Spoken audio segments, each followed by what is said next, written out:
Thank you. Thank you very much.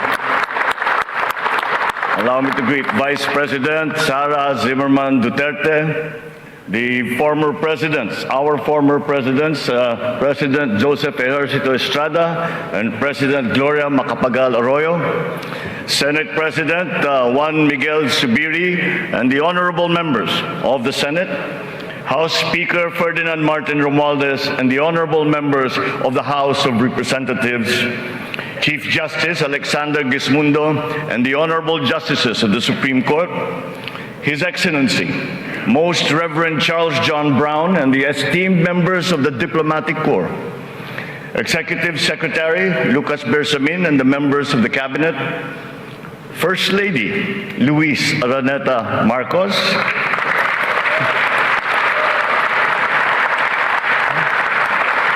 former First Lady Imelda Romualdez Marcos,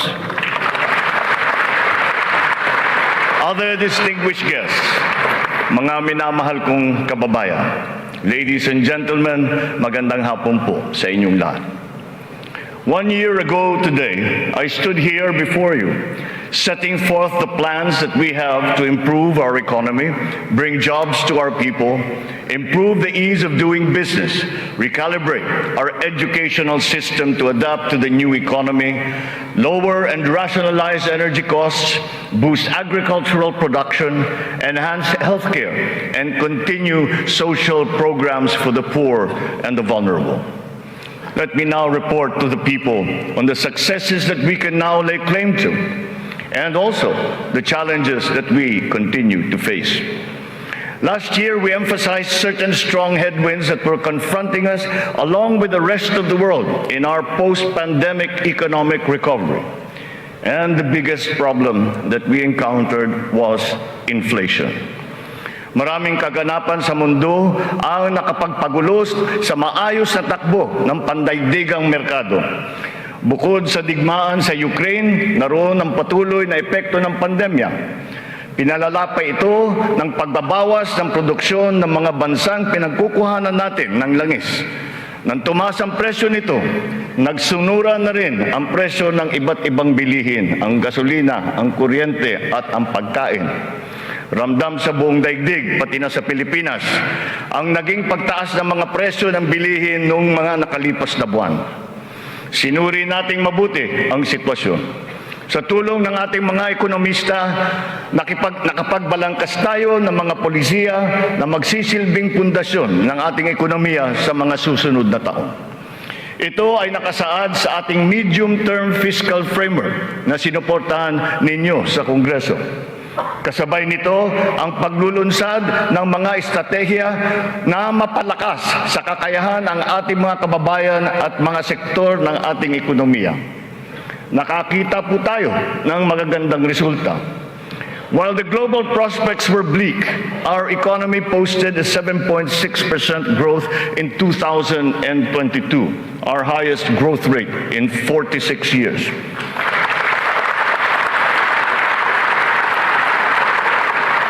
For the first quarter of this year, our growth has registered at 6.4%. It remains within our target of 6 to 7% for 2023. We are still considered to be amongst the fastest growing economies in the Asian region and in the world. It is a testament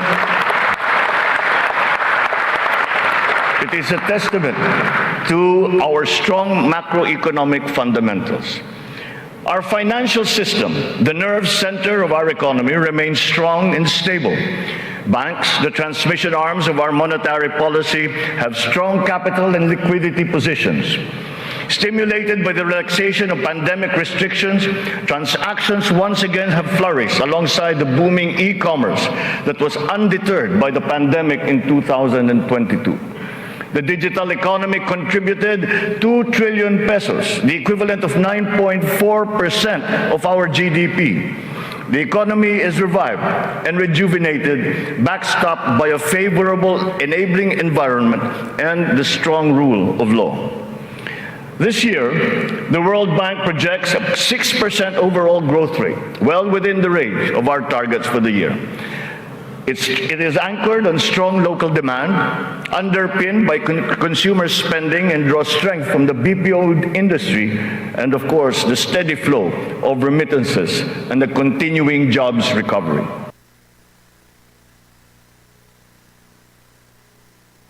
To ease up in all regions, settling now at 5.4% for June. What this means is that in spite of all the difficulties, we are transforming the economy. We are stabilizing the prices of all critical commodities. According to the Bangko Sentral, inflation is expected to ease further by the close of the year and projected at 2.9% by 2024.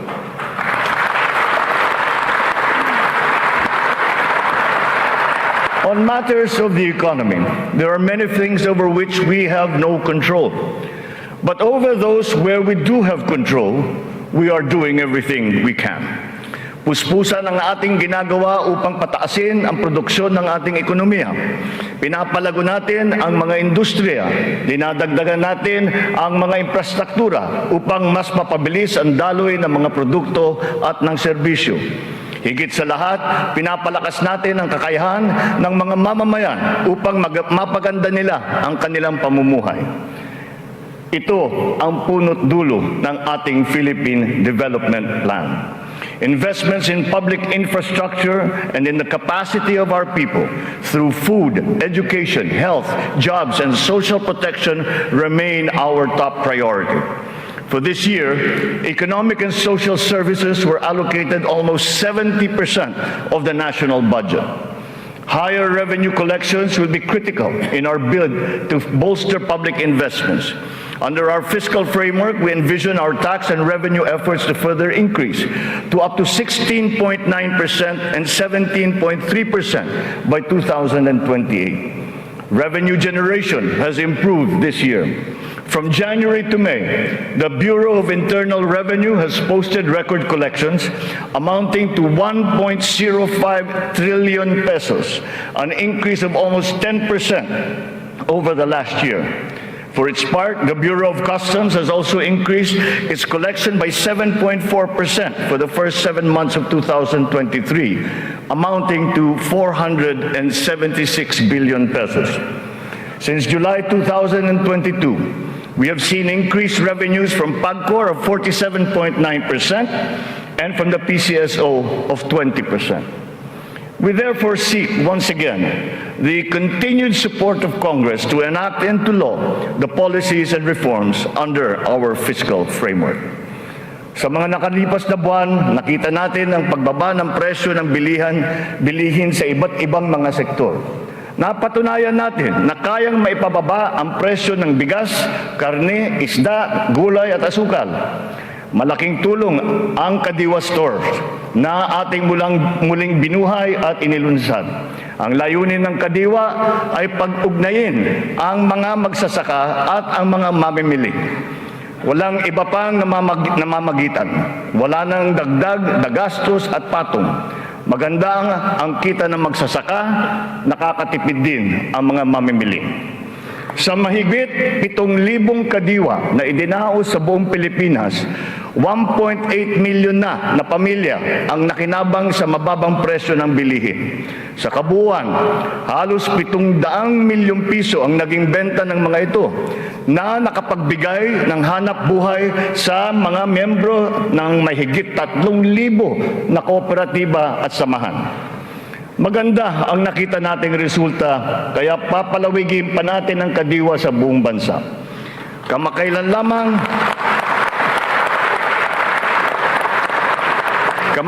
lamang ay nagsanib puwersa na ang mga ahensya ng pamahalaan upang lalo pang patibayin ang Kadiwa. Katuwang natin dito ang buong sektor ng agrikultura at ang lokal na pamahalaan. Our aim is to boost our local agricultural production through consolidation, modernization, mechanization, and improvement of value chains, augmented by timely and calibrated importation as needed.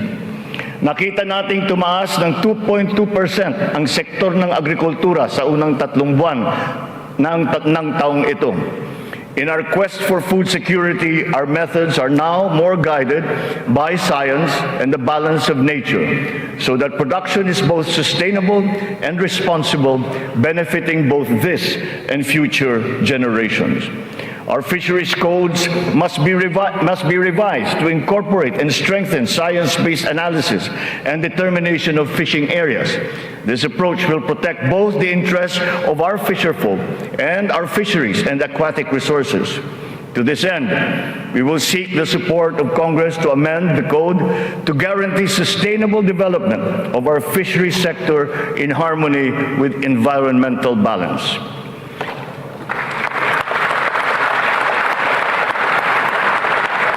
Ipinagbubuklod natin ang mga magsasaka sa pamamagitan ng farm and fisheries clustering at mga livestock multiplier farms.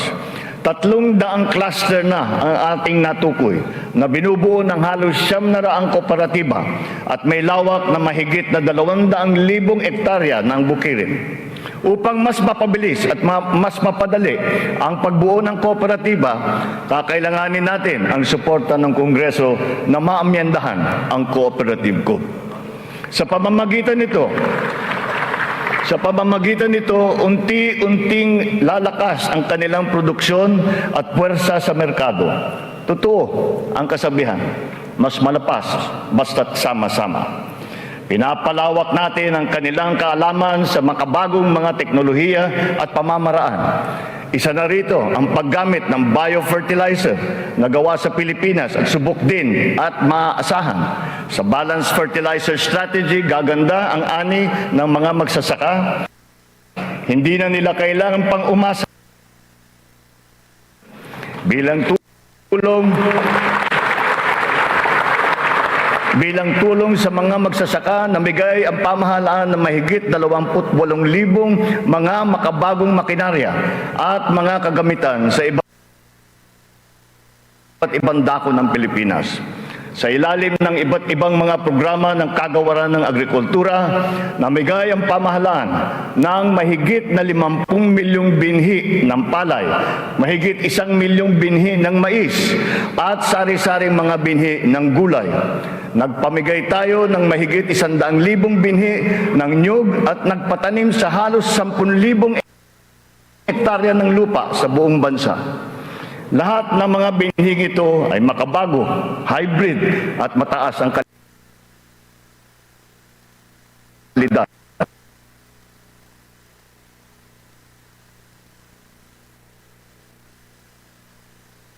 Magsasaka. Ang mga natanggap nating donasyon na pataba mula sa China, pinimigay na natin kaagad sa kanila. Isa sa pagtaas ng presyo ay ang mga smuggler, mga hoarder at mga nagmamanipula ng presyo ng produktong agrikultural. Hinahabol at ihaabla natin sila.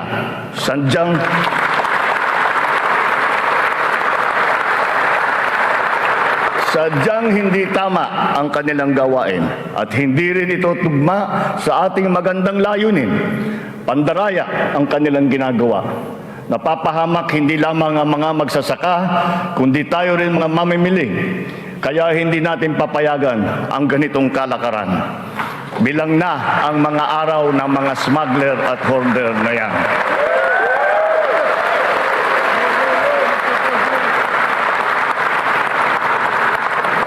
Mahalaga ang infrastruktura para masuportahan ang may 14 na milyong hektarya ng sakahan.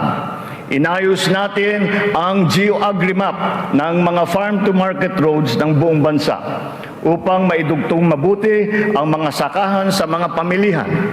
Alinsunod dito, karagdagang 600 kilometro ng mga FMR ang ating nilatag sa iba't ibang panig ng bansa. Binigyan din natin ng patubig ang mahigit na 49,000 hektarya ng bukirin sa buong Pilipinas. Nagpagawa tayo ng halos 4,000 mga karagdagang fabrication lab, production at cold storage facility na magagamit ng lahat. Sa tulong ng Kongreso, nakapagpatayo tayo ng 24 na multi-species hatcheries upang maparami ang produksyon ng mga isda. Nakabantay tayo sa anumang banta ng mga sakit at peste na maaring dumapo sa mga pananim at alagang hayop. Malapit na tayong magkaroon ng mga epektibong gamot at bakuna labang sa mga ito.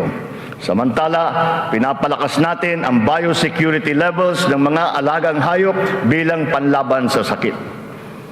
Tayo rin ay naghahanda sa El Nino na nagbabadyang tumama sa mga darating na buwan. Nagsimula na tayong maghanda at ang mga buffer stock at ang mga kagamitang patubig ay hinahanda na.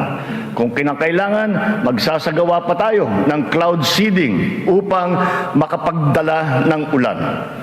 Kasabay ng lahat na ito, hinihimok din natin ang ating sambayanan na magtipid ng tubig para sa malawakang paghanda sa banta ng tagtuyot. Tulad ng ating ipinangako, ipinagpatuloy natin ang reformang pansakahan. Mahalagang haligi ito ng sektor ng agrikultura na ating inaayos. Nitong nakalipas na taon, mahigit 70,000 titulo ng lupa ang ginawad sa mga benepisyaryo ng reformang agraryo.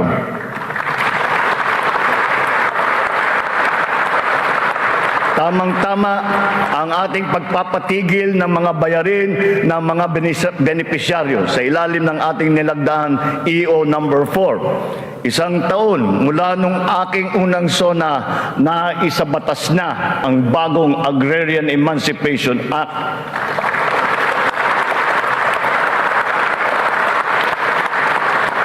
Dahil dito, ang 57 billion piso ng utang na pinapasan ng mahigit 600,000 benepisyaryo ay tuluyan ng nabura.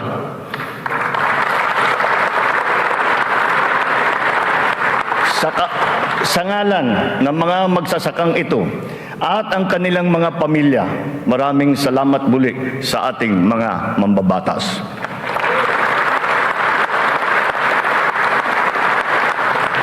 Ang tubig ay kasing halaga rin ng pagkain. Kailangan natin tiyakin na may sapat at malinis na tubig para sa lahat at sa mga susunod na salinlahi. Kasama na rito ang tubig na ginagamit natin para sa sakahan. Considering its fundamental importance, water security deserves a special focus. Our efforts must not be scattershot, but rather cohesive, centralized, and systematic. So given that urgency, we have created the Water Resources Management Office to specifically handle the delicate job involving this most precious resource. Nakikipag-ugnayan tayo sa Kongreso upang maipasa ang batas para sa pagbuo ng isang Department of Water Resource Management.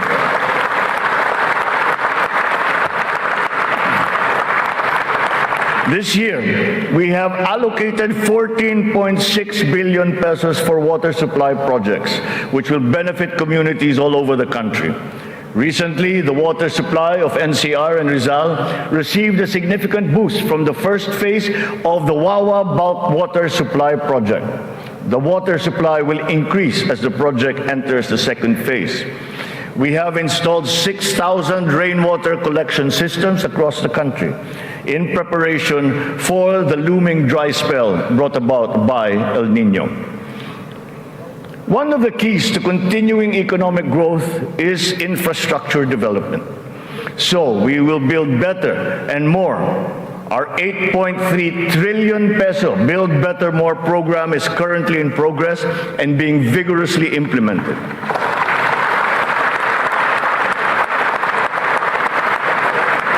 Ang buong bansa ay makikinabang sa 174 na proyekto sa ilalim ng programang ito.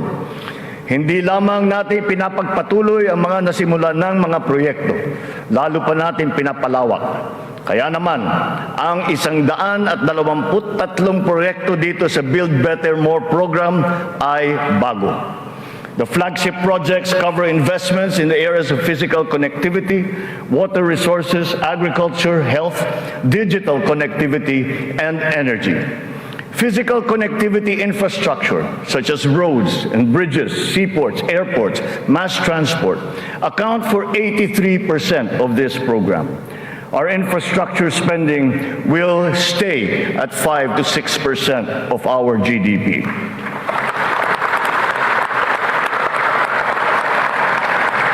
The underlying logic to our infrastructure development is economic efficiency.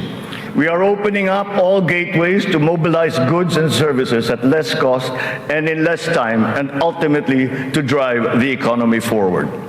Our road network plans must link not only our 3 major islands, but all prospective sites of economic development. The 1,200-kilometer Luzon Spine Expressway Networks program will effectively connect Ilocos to Bicol from 20 hours to just 9 hours of travel.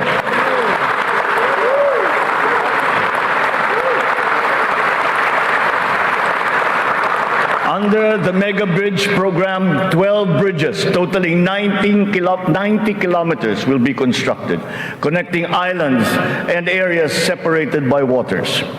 The program notably includes the Bataan-Cavite Interlink Bridge and the Panay-Guimaras-Negros Island bridges, each spanning 32 kilometers, and also the Samal Island Davao City Connector Bridge. As of June this year, we have constructed, maintained, and upgraded more than 4,000 kilometers of roads and around 500 bridges across the country.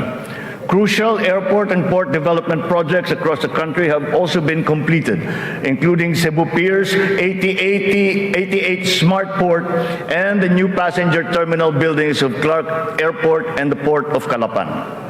We initiated several railway projects with a total length of more than 1,000 kilometers. Notably, the southern leg of the north-south commuter railway system is now in full swing. In a few years, travel from Pampanga to Laguna will be reduced from 4 hours to just 2.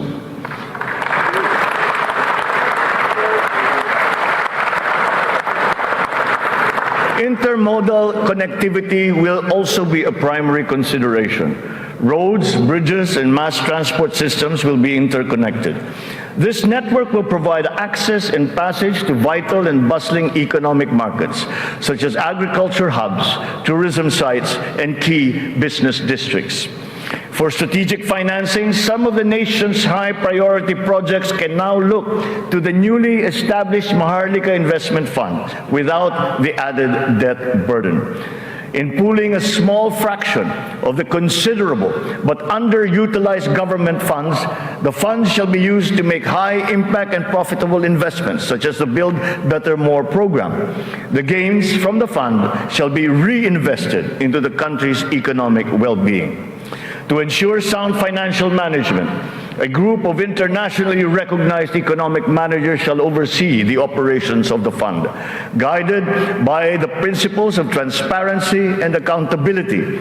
This guarantees that investment decisions will be based on financial considerations alone, absent any political influence.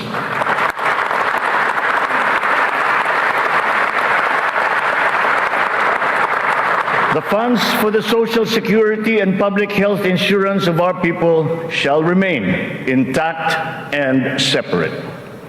Owing to favorable market conditions, the price of crude oil has stabilized. Since last year, gasoline and diesel prices have gone down by 18% to 29% respectively. We have built 8 new additional power plants. This brings to 17 the total number of power generation facilities that have been switched on across the country since last year, substantially increasing our energy production by 1,174 megawatts. Alongside power generation, we are also as relentless in pursuing total electrification. Since my assumption into office, almost 500,000 homes have been given access to electricity. We will spare no effort to achieve full household electrification by the end of my term. 100% is within our reach. When it comes to energy, renewable energy is the way forward. We are aggressively promoting renewables so that it provides a 35% share in the power mix by 2030, and then on to 50% by 2040. To accelerate the realization of this green energy goal, we have opened renewable energy projects to foreign investments. Since last year, an additional 126 renewable energy contracts with a potential capacity of 31,000 megawatts have been awarded. To date, we have over 1,000 active projects spread all over the country. 299 of these are solar, 187 are wind, 436 are hydroelectric, 58 biomass, 36 geothermal, and 9 are ocean-powered. The Malampaya project has been a boon to our country, energizing 20% of Luzon. The renewal of the contract guarantees continued revenues and energy production for another 15 years. But aside from Malampaya, we will also push for more gas exploration in other parts of the country. The national government has also partnered with the BARM in regard to energy exploration and development, and also its utilization within its territorial jurisdiction. We therefore expect to see renewed investor interest in its promising sites. We finally have a unified national grid with the interconnection of the Luzon, Visayas, and Mindanao grids. The one grid, one market will enable more efficient transfers and more competitive pricing of electricity throughout the country. However, 68 grid connections are much delayed, according to the ERC's count. We are conducting a performance review of our private concessionaire, the National Grid Corporation of the Philippines. We look to NGCP to complete all of its deliverables, starting with the vital Mindanao, Visayas, and Cebu Negros Panay interconnections. Habang pinapabuti natin ang lagay ng ekonomiya, pinapalakas din natin ang kakayahan ng Pilipino. Ito ay sa pamamagitan ng mahalagang armas ng edukasyon, magandang kalusugan at trabaho. Malaking bahagi ng pondo ng pamahalaan ay inilaan para sa mga ito. Sa ating pagtahak sa kaunlaran, walang mamamayang Pilipino ang maiiwanan. Para sa atin, ang bawat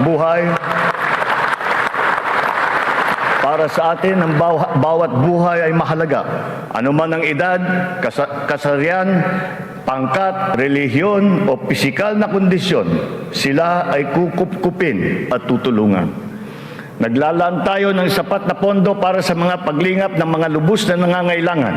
Layunin natin na sila ay makabangon, mabigyan ng sapat ng kakayahan at maging produktibo. Hindi lamang DSWD, kundi pati ang DOLE, ang DepEd, TESDA, CHED ay tumutulong sa ating mga kababayang nangangailangan. Ang AIX, TUPAD, TVET for Social Equity, Social Pension for Indigent Senior Citizens at ang Cash for Work para sa mga PWDs ay ilan lamang sa mga mahahalagang programa ng pamahalaan para sa kanila. Nariyan din ang Integrated Livelihood Program Kabuhayan upang matulungan ang mga maliliit na negosyo. We are inclusive in our pursuit of social protection. The pension of the military and the uniformed personnel is as important, as urgent, and as humanitarian as that of all other civilian Filipino employees. Efforts are underway to make it fully functional and financially sustainable. We are once again working closely with Congress to ease the transition from the old system to the new one, so as to be able to guarantee that no effects are felt by those in the uniformed services.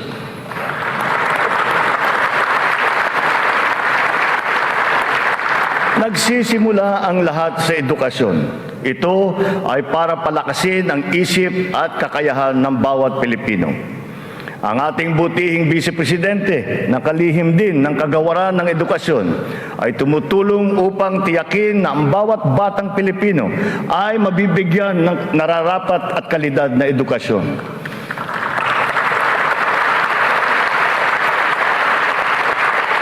We have renewed hope in giving the best to our next batches of students, especially the 28.4 million learners who return to school this year. Learning recovery will be at the forefront of our education agenda. The Matatag Agenda for Basic Education has been launched, focusing on relevance of curriculum, rapid and responsive delivery, and the welfare of both learners and teachers.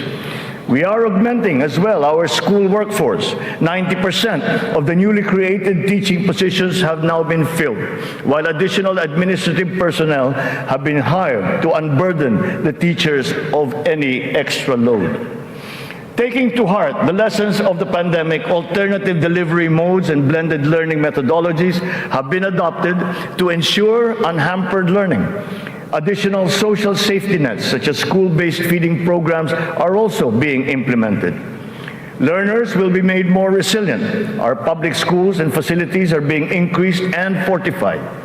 The shortage of classrooms and facilities is being addressed. Aside from new construction, schools and facilities are being retrofitted to become ready for the future, ready for hybrid and high-tech learning, and also climate-ready and disaster-proof. Through the DepEd Partnership Assistance Portal, private sector partners continue their assistance in the rehabilitation and improvement of schools as part of their corporate social responsibility programs. We are recalibrating the K-10 curriculum to ensure that it is always relevant, responsive, and at par with international standards. Literacy and numeracy skills need to be strengthened. The virtue of good citizenship and sense of community are also now integrated into our curriculum. We continue to exhaust all efforts to keep our young people away from the sinister influences in the dark corners of society. We are making available to them their participation in formal schooling, alternative learning, non-diploma courses, or in technical vocational education and training, or TVET. TVET continues to prove itself to be an empowering educational intervention. There are many examples of how its graduates have gone on to secure competitive technical jobs. Since last year, more than 1 million Filipinos graduated from the TVET, one-third of whom were TESDA scholars. More and more of our higher education institutions this year, 52 Philippine HEIs have been included in the World Universities rankings compared to just 15 last year.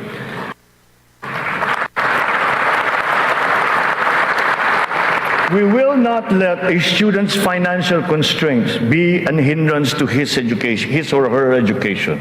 We have activated social safety nets, such as skills development training and youth employment programs. Tertiary education in state universities and colleges will remain free for our qualified students.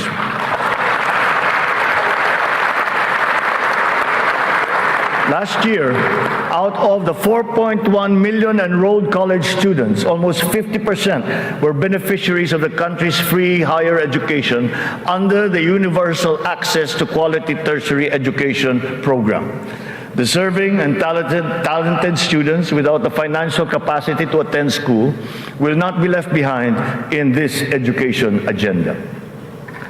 A culture of innovation, working hand in glove with a culture of entrepreneurship, must be fostered. This is Philippinovation. Science and technology, especially R&D, will be at its foundation. The DOST leads the development of our capabilities in science, technology, and innovation. Science and technology-related scholarships are made available for the talented and technically gifted students from high school all the way to graduate school.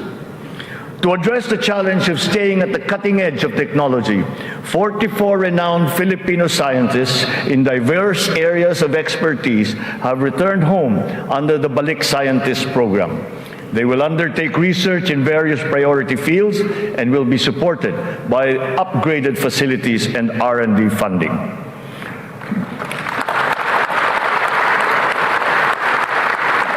The Philippines has launched 2 additional satellites into space. Together with the first satellite, they will track weather, predict storms, evaluate soil and water supplies, analyze shifts in population, and be used for traffic management, geohazard mapping, risk assessment, and even including security and defense. Science, technology, and innovation will drive the quality and competitiveness of our workforce, as well as our manufacturing, export, creative, and service industries, in existing markets and in new ones waiting to be explored.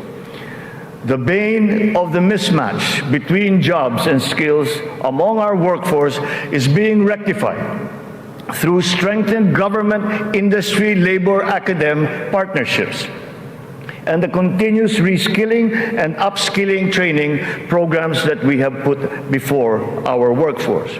For our seafarers to continue to excel, maritime education in the Philippines has been strengthened. This will progress and solidify our country's position as a global maritime hub through the steady supply of competent Filipino seafarers to foreign merchant marine vessels.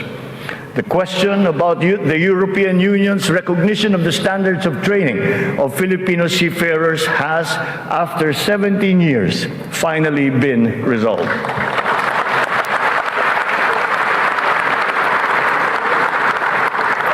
This development now effectively maintains the Filipino seafarers' distinct competitive advantage in the global shipping labor market.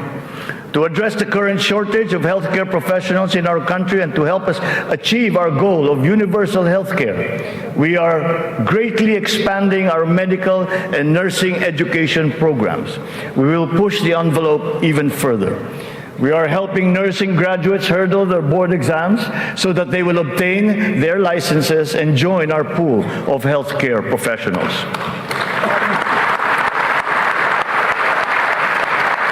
Ang kalusugan ang ikalawang armas para sa lakas ng pangangatawan ng bawat Pilipino. Isinusulong natin muli ang kalusugan ng Pilipino. We are now refocusing our health priorities, applying the lessons learned from the pandemic and addressing the weaknesses that it has exposed. Healthier communities and lifestyles are our advocacy. We have launched convergent programs to address hunger and nutrition-related issues amongst our people, especially the children, like stunting and wasting. Last week, we introduced the pilot food stamp program, which seeks to supply the nutrition needs of the million most food-poor Filipinos. The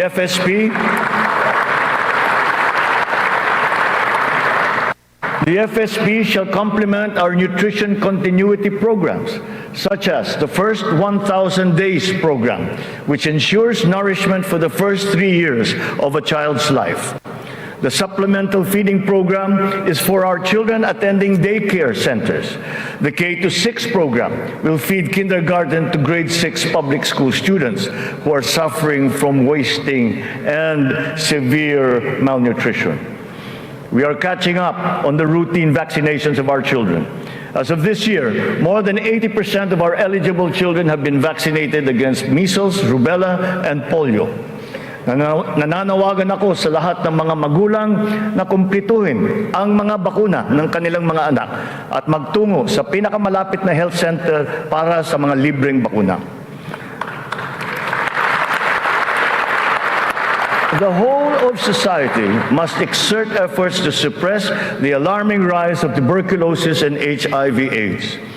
To stem the tide, the strategic plan is to ensure early diagnosis and treatment and ample testing sites and medications. Our healthcare system is undergoing structural changes. Public health facilities are being increased, both in number and in capability. Last year, more than 3,400 projects were completed to improve capacity for specialized medical treatment. Specialty centers in various fields are being established and integrated into our government hospitals. And the last year, additional 60 specialty centers have been opened to the public. Just last week, we inspected the site of what will soon be a 5-hectare multi-specialty center in Pampanga, which will specialize in pediatrics, cardiology, kidney, and cancer treatment.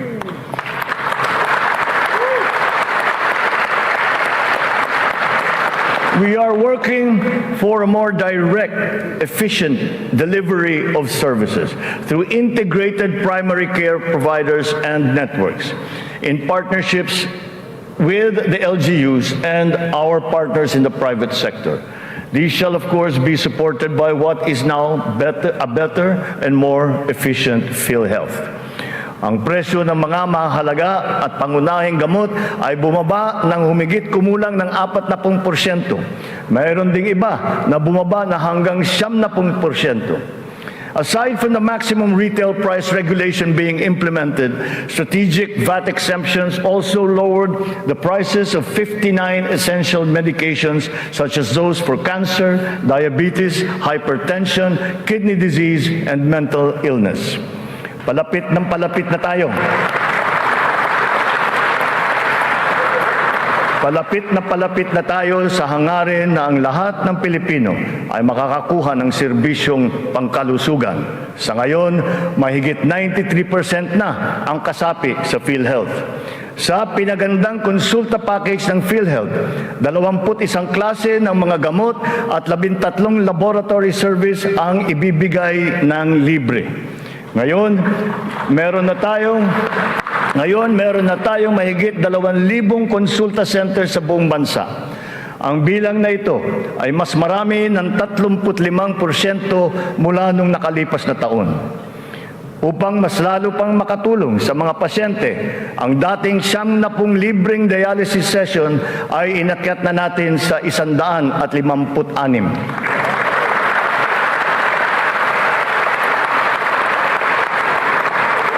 Mga kababayan, libre na po ngayon ang dialysis para sa karamihan ng Pilipino.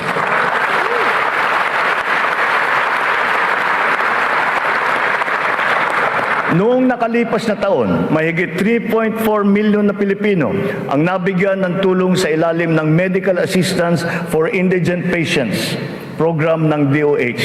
Tinutugunan natin ngayon ang ating kakulangan sa mga doktor at mga nurse sa pamamagitan ng mga reforma sa edukasyon, patuloy na pagsasanay at paniniguro sa kanilang kapakanan.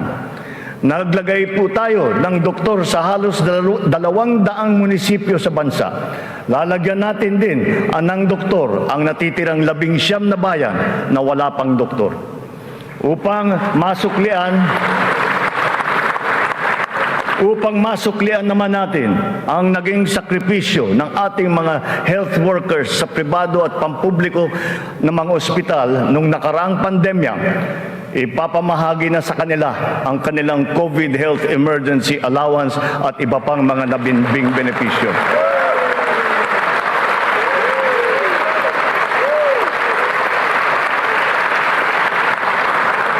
Kasabay ng pangangalaga natin sa edukasyon at kalusugan ng ating mamamayan, tinitiyak din natin na may sapat at magandang hanap buhay sa loob at maging sa labas ng bansa. As of May this year, our employment rate rose to 95.7%, clear proof of the improvement from the severe unemployment that we experienced during the height of the pandemic. Employment then was at a low of 82.4%. But even with our current high level of employment, we must do more. We will generate additional jobs for the remaining 4.3% of our workforce, as well as for the 11.7% underemployed Filipinos seeking better employment opportunities. Under the banner of our fast-growing economy, we are aggressive in our investment in business promotions and facilitations. For that, we have not limited ourselves to the local economy, but we have looked to the global economy for partnerships and agreements. Our independent foreign policy, a friend to all and enemy of none, has proven effective.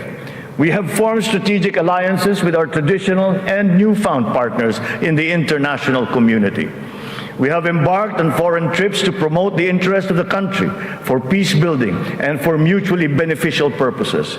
These economic missions have yielded an estimated total investment value of 3.9 trillion pesos or 71 billion US dollars, with a potential to generate 175,000 jobs. The implementation of recent economic reforms is underway. BOI-approved investment projects have reached 1.2 trillion pesos during our first year, while other strategic investments approved for processing through the newly established green lanes amount now to 230 billion pesos. Our existing bilateral and multilateral trade agreements, notably within the ASEAN framework, and with Japan and with Europe, and allow us to leverage our competitive advantages and reap economic benefits. We will continue to forge more of these international partnerships that will lead to a more balanced trade strategy and a healthier economic position. The Regional Comprehensive Economic Partnership, or RCEP, is now in force.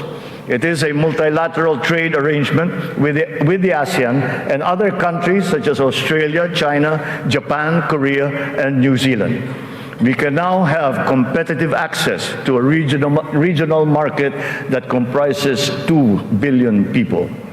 As we address our weaknesses and develop competitiveness in other potential areas, we must also play to our strengths. Our competitive advantage must be leveraged. As a service export powerhouse, we must continue to nurture the growth of the services sector, particularly the information technology business process management sector, and of course, the tourism industry. Our tourism has always been a reliable pillar of our economic growth through the years, providing livelihood to more than 5 million of our citizens. Because of the reopening of the economy and the phenomenon of revenge travel, this sector is headed for a great rebound. From January to June this year, we have received 3 million international visitors. This number is already 62% of our 4.8 million target for the entire year. Mga kababayan, ang lahat ng mga ginagawa natin ito ay magbibigay bunga sa libu-libong hanap buhay para sa ating mga kababayan.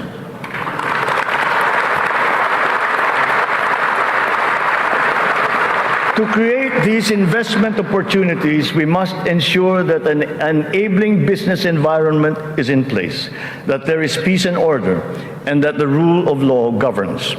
We will solidify our country's reputation as an attractive and reliable investment destination.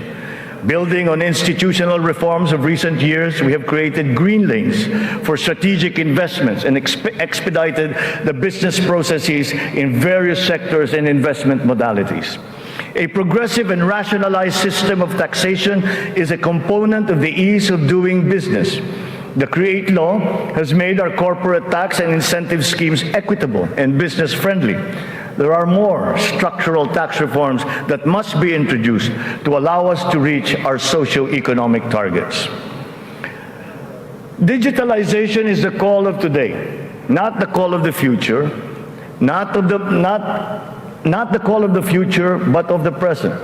It is here, it is needed, and it is needed today. Government must fully embrace digitalization to provide better service to the people through its vital frontline services and its back-end functions. Digitalization will support the government's data-driven and science-based planning and decision-making. It is the greatest, most powerful tool, not just to improve the ease of doing business, but also against many forms of graft and corruption. Data shows that digitalization, in conjunction with government streamlining efforts, has significantly boosted efficiency. Notable examples are in the areas of government payments, company and business registrations, issuance of permits and licenses, loan applications, and revenue collection. All our digitalization efforts will be linked to our payment systems, whose digital transformation has been accelerating at a remarkable rate. Digital payments accounted for 42% of the total retail payments made in 2022, whether by businesses or individuals or by the government. Its high trajectory is now well positioned to achieve Bangko Central's target of 50% of total retail payments by this year. The eGov PH app has also been launched. As envisioned, all key government services are to be integrated into the single and centralized mobile app for the convenience of the general public. The national ID system will be at the core of this digitally transformed network of government services. It will fundamentally change the lives of each Filipino. At 87% total registration, we are now closer to establishing a complete, accurate, and reliable digital database of our own for the entire population. This has already been integrated into the eGov.ph app and can be now accessed by our citizens. Consistent with this transformative policy direction, all government offices must then ensure that their vital services are digitalized immediately. In response to this call, the Department of Migrant Workers launched last week the Department of Migrant Workers Mobile to make the journey of our overseas Filipino workers easier. Because of system upgrades, our internet speed has improved. As of June of this year, our fixed broadband speed ranks 47th amongst 180 countries. This ranking is 11 places higher than it was last year. Our mobile internet speed is now ranked at 83 out of 142 countries, which is 8 places higher than it was last year. There will be more improvements as our internet infrastructure undergoes further upgrades. Earlier this year, Starlink went live in the Philippines, now providing high-speed satellite broadband connectivity. Our national fiber backbone and broadband ng MASA projects will also deliver high connectivity and high-speed internet. We are prioritizing geographically isolated and disadvantaged areas. The DICT has been directed to consolidate all these digitalized government services into the eGov.ph app, to establish the National Government Portal and the Philippine Business Data Bank to improve the internet speed in our country. With our e-commerce roadmap firmly in place, we are poised to take this digitalization drive further and beyond, utilizing e-commerce to take full advantage of new technologies. The first bill that I signed into law was the SIM Registration Act, because we are mindful of the risks and vulnerabilities that can lead to negative consequences. Digital users and consumers shall be protected from identity theft, phishing, other online scams through essential systems and safeguards such as cybersecurity, data privacy, consumer complaint mechanisms, and financial literacy campaigns. The training is necessary to ease the transition of those whose jobs would be affected by the shift to digitalization are also now being included in the curricula and programs offered by TESDA, DICT, and other agencies of government.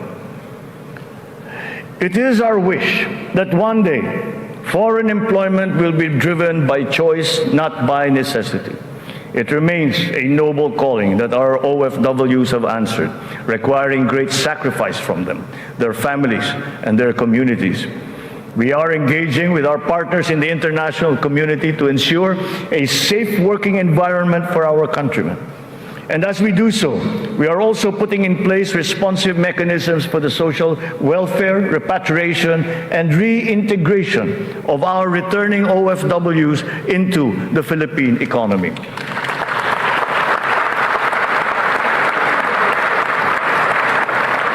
As the world economy reopens, we are witnessing a rise in overseas Filipino deployment.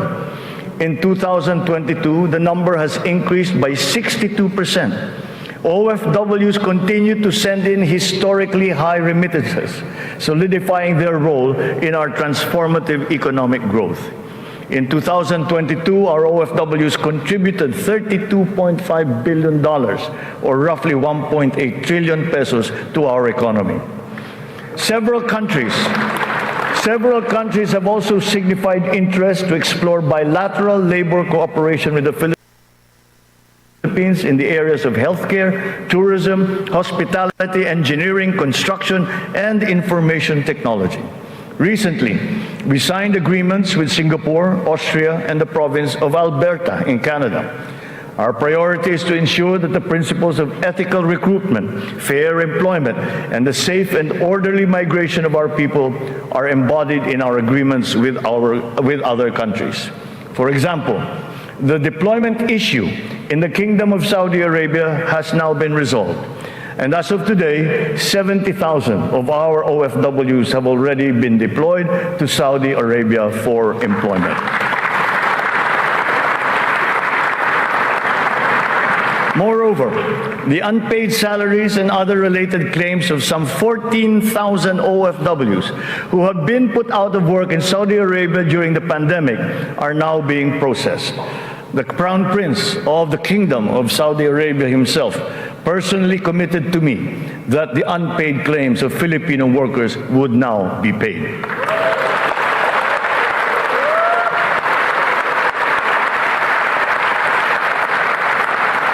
The continued employment of some 50,000 workers and the deployment of many more Filipino seafarers aboard EU vessels has also been assured. The lesson for us is that our education and skills training must always be attuned to the high, exacting, and constantly evolving global standards. Sa pagsusumikap ng mga mamamayan, walang hindi kakayanin. Kahit ang mga matatayog na pangarap ay maaabot, kasama ang inaasam na tahanan. Katuwang natin ang lokal na pamahalaan at pribadong sektor upang matulungan ang Pilipino sa pangangailangan ng pabahay. Patuloy ang serbisyo ng Pag-ibig Fund upang makatulong sa kanyang 15 milyong membro para makabili ng bahay. Sa nakaraang taon, mahigit 100,000 ang kumuha ng housing loan sa Pag-ibig na nagkakahalaga ng 117 billion na piso. Ito ang pinakamataas ng bilang sa buong kasaysayan ng Pag-ibig.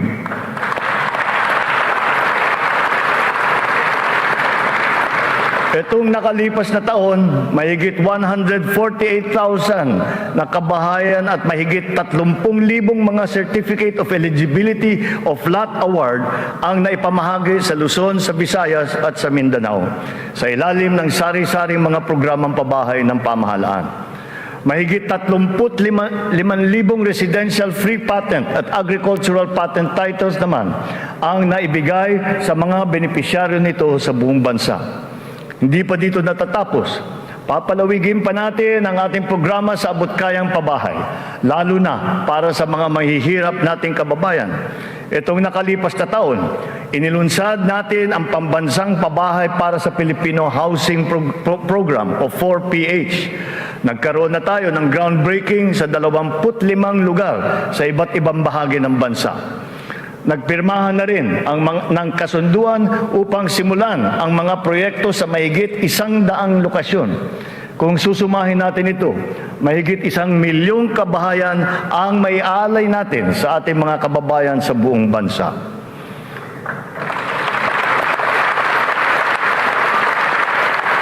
The building blocks of progressive, livable, and sustainable communities will never be complete without appropriate and responsible action to mitigate and to adapt to the effects of climate change. We can never lose sight of our responsibility to the future. The economic agenda cannot and will not ever be incompatible with our climate change agenda. Climate change is now an important criterion in our integral national policies, in planning, decision-making, up to the implementation of programs. The potential advantages of such enlightened policies extend to jobs and livelihood, with the unlocking of the development of the green and blue economies. We have learned many painful lessons from past disasters, but we continue to be alert and prepared in our disaster response. It has in fact been commented that sometimes we are over-prepared for such natural disasters.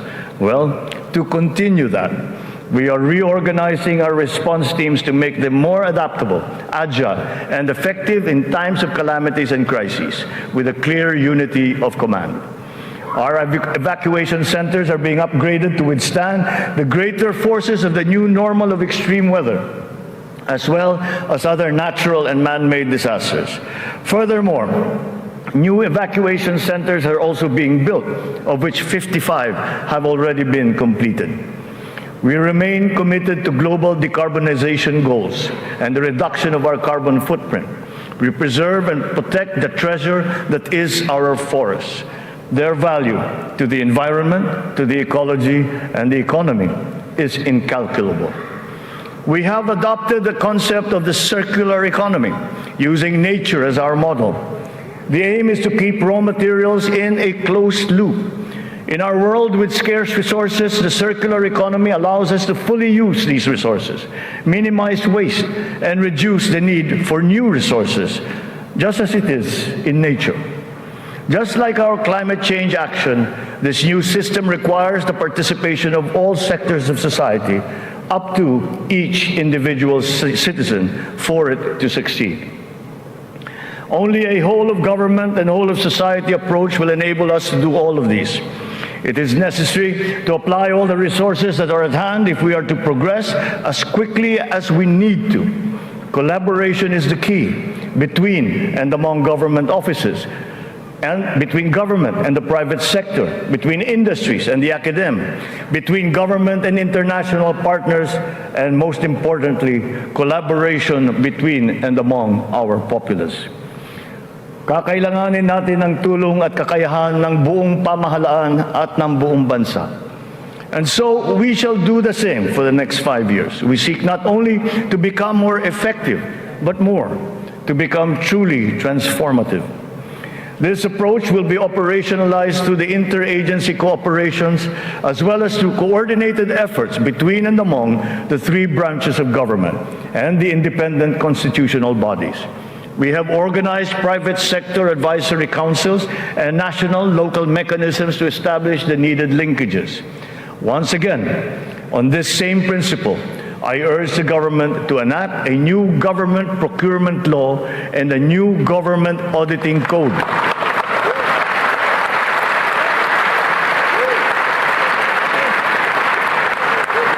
This to make government procurement and auditing more attuned to these changing times.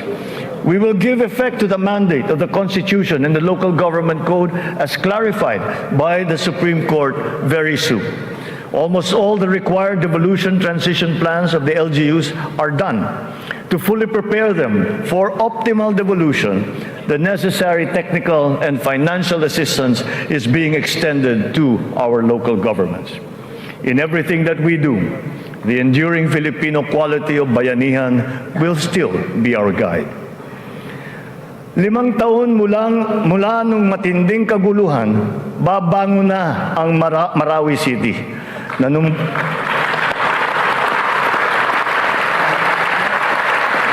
Nanunumbalik na ang sigla sa pamayanan, maraming proyekto ang nakumpleto at mga infrastrukturang naitatayo.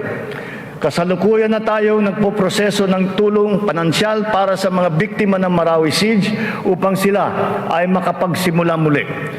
Naway mamayani ang pag-asa. Naway magpatuloy ang pagkakaisa, pagmamatyag at paghahangad ng kapayapaan at kaunlaran. We are proud of the progress that the BARM has taken. It will be self-governing. It will be self-governing, it will be progressive, and it will be effective. But this was only made possible because of the cooperation of all key groups. We talked to the local governments, the royal families, the MNLF, the MILF. We're all consulted and represented in this transition phase. The international community has also supported us in this smooth transition. Former adversaries are now partners in peace. Its functions have been defined and its basic laws are now being written. Through the BARM, we have strengthened the nation's prospects for finally achieving sustainable progress anchored on a true and lasting peace, singular vision for all Filipinos.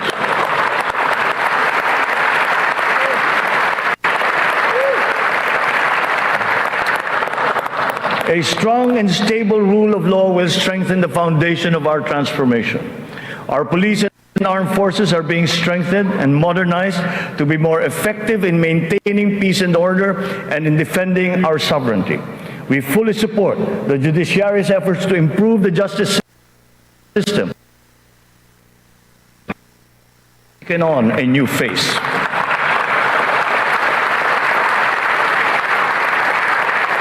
It is now geared towards community-based treatment, rehabilitation, education, and reintegration to curb drug dependence amongst our affected citizenry.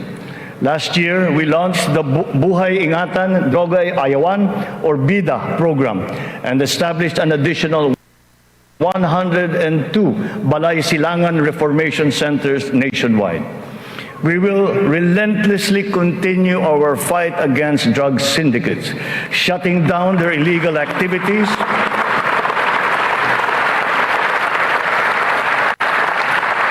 we will shut down their activities and dismantle their network of operations. Unscrupulous law enforcers and others involved in the highly nefarious drug trade have been exposed. I will be accepting their resignations.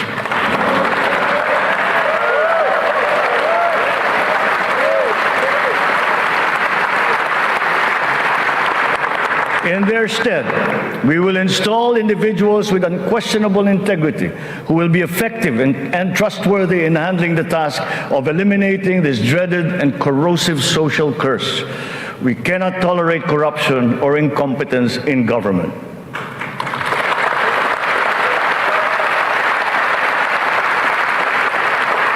For almost half a century, some of our fellow Filipinos have taken to arms to make their views known and felt. We are now at a point in our history when their armed struggle has evolved. We have now progressed together towards peace and development. We have incorporated capacity building and social protection into our reintegration programs to guarantee full decommissioning of former combatants. Through community development and livelihood programs, the barangay development and enhanced comprehensive local integration programs have been effective in addressing the root cause of conflict in the countryside. To complete this reintegration process, I will issue a proclamation granting amnesty to rebel returnees, and I ask Congress to support me in this endeavor.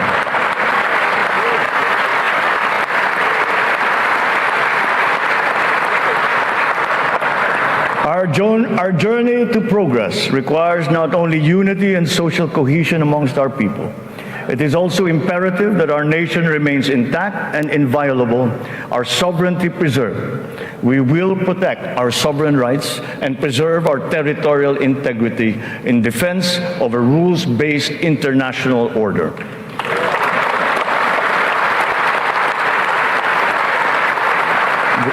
With our national interest paramount, we will always pursue constant dialogue and diplomatic approaches to the resolution of any issue that may arise.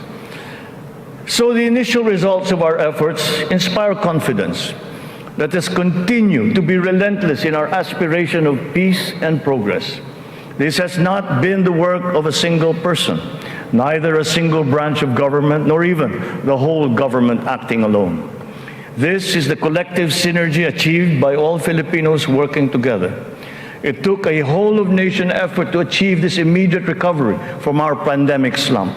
Unity was what made us rise once more. Nagsisimula pa lamang tayo. Ang pagbangon ng ating bayan ay magpapatuloy pa. Hinihiling ko ang inyong tiwala at pakikiisa. Sa ganitong paraan, makakamtan natin ang ating tanging hangarin, ang maginhawa, matatag at panatag na buhay para sa lahat ng Pilipino.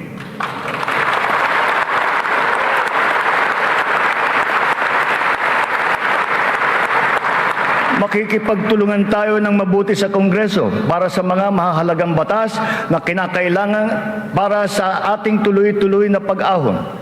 And once again, I appeal to Congress for its support for the following priority legislations. The essential tax measures under our medium-term fiscal framework, such as excise tax on single-use plastics, VAT on digital services, rationalization of mining fiscal regime, motor vehicle users charge, road users tax, the military and uniform personnel pension, amendment of the Fisheries Code, amendment of the Anti-Agricultural Smuggling Act, amendment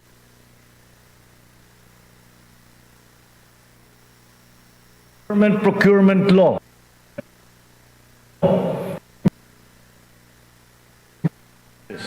LGU Income Classification, and the Philippine Immigration Act.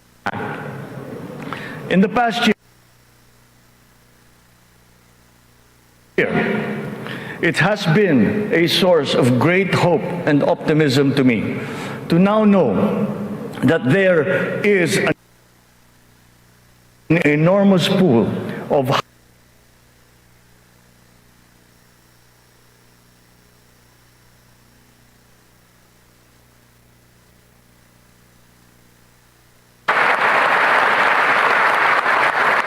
I have stated before that my confidence in our future was grounded in our world-class quality workforce, be they the farmers in the field, corporate giants, government officials, school teachers, health workers, or employees.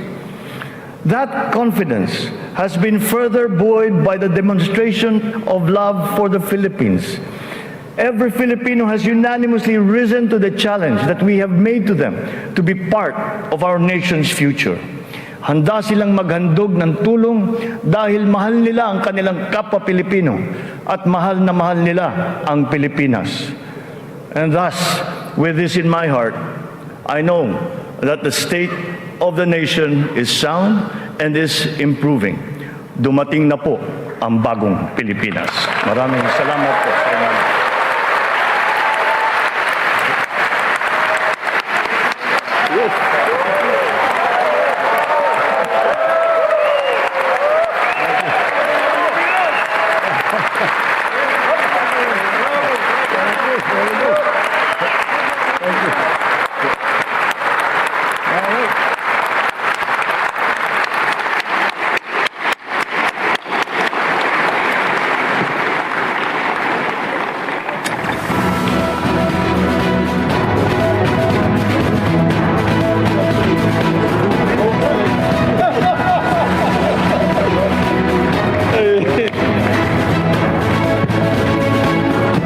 On the part of the Senate, the joint session is adjourned. On the part of the House of Representatives, the joint session is adjourned.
katapos-tapos lamang na ikalawang Video State of the Nation Address o Sona ni Pangulong Ferdinand R. Marcos Jr. 4:06 nagsimula ang talumpati ng Pangulo at natapos ito PTV, 5:17 RTVM, afternoon. Malacanang. Ipakita lang ang audioin. Awang kanang video ba? Kaya itong tanawon. Nasa halos 70. Kadiyot manghigala ha. Atong ibalik ang video lang kay kuha naman to. Dayo na to human manghigala no. Si Kongresista Edo Rama ato nakita.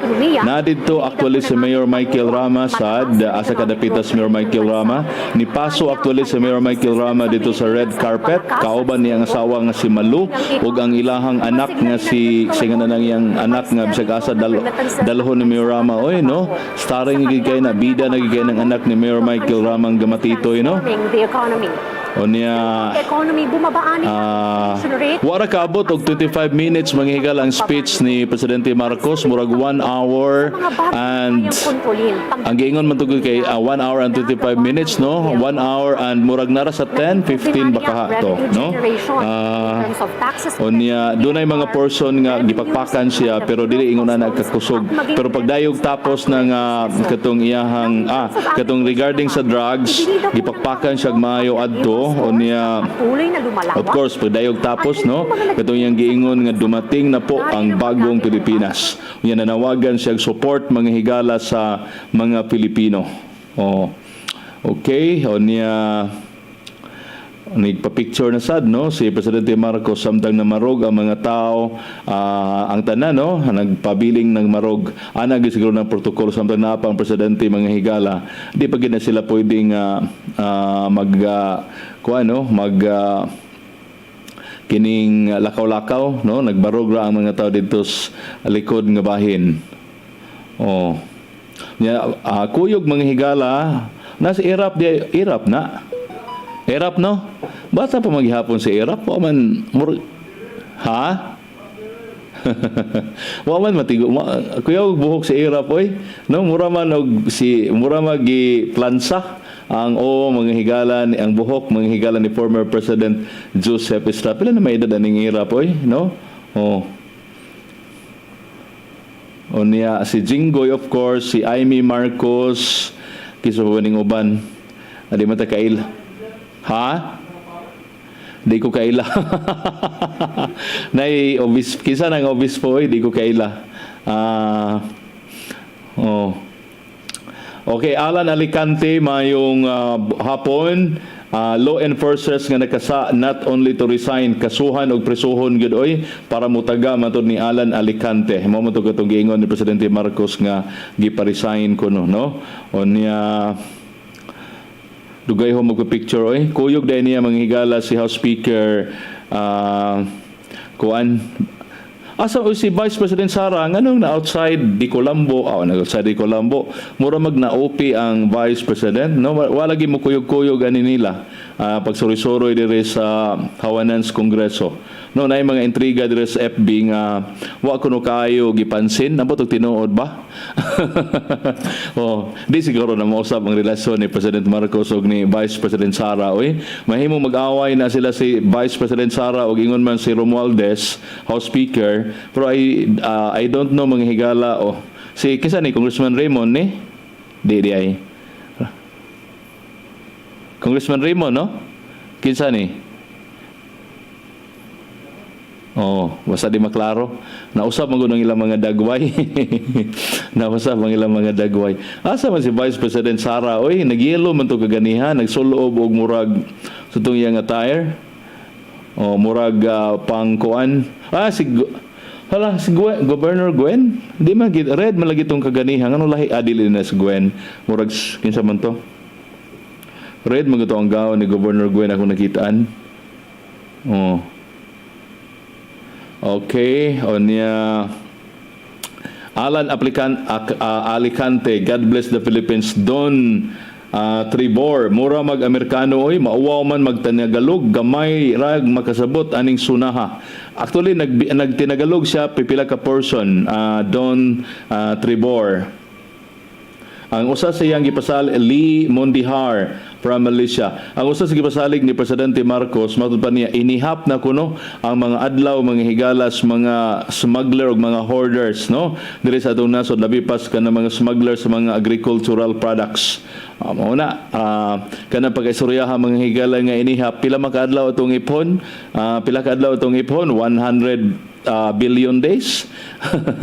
Murag kana istoryahan mga higalang inihap na mga adlaw sa mga smugglers ambo tarang uroy, no? Kana murag wa koy salig anang inihap ng mga adlaw sa mga smugglers. Onya paingon na ni mo gawas si Presidente Marcos manghigala sa gallery, no? Onya kisa man ni mga nang lamano niya, no? Gikumot mang kamot ni President BBM na kamay-kamay ang uban. Si Cristina Prasco, no? Ang kining ni Doko, si Prasco, no? Ingon si Presidente Marcos nga, Cristina, ay baliha tong issues tourism. Wala to'y problema nako. Asa naman to? Sounding video hasad oy, no, magkuan-kuan man, magputol-putol man, wa na, murag hapit na mahuman siguro, or nakagawas na ang presidente. So kadiyot sa kalma giputolan nimo anyway mga higala, mao to, no, ang nagtapos sa atong coverage. Salamat kayo sa atong mga viewers. Sukad pa kaganihan, no, pag dayog sugod na to, no. Thank you very much ninyong tanan. Salamat. Unya ugma na lang nato hisgutan mga higala ang uban, no, nga mga issues. Salamat kayo ninyong tanan. Ang atong pabutan ninyo ang ato ang musulod nga tulumanon ang apostolado, no? Sorry na kayo na late lang og 30 minutes, ha. Si Roberto Tabulong, Junix, puro motherhood statement iyang Sona, oy. Number 1 critic si Bert diha sa Pardo. Salamat nimo Bert, ha. May kalam namilit nako. Salamat kayo ninyong tanan atong technician ron si Kain Thunderstorm Dalugdugan, unya atong mga interns from CTU. CTU ba? Lagi si Tio. Dito sa transmitter site si Marciano Lapas. Mangigala, mayong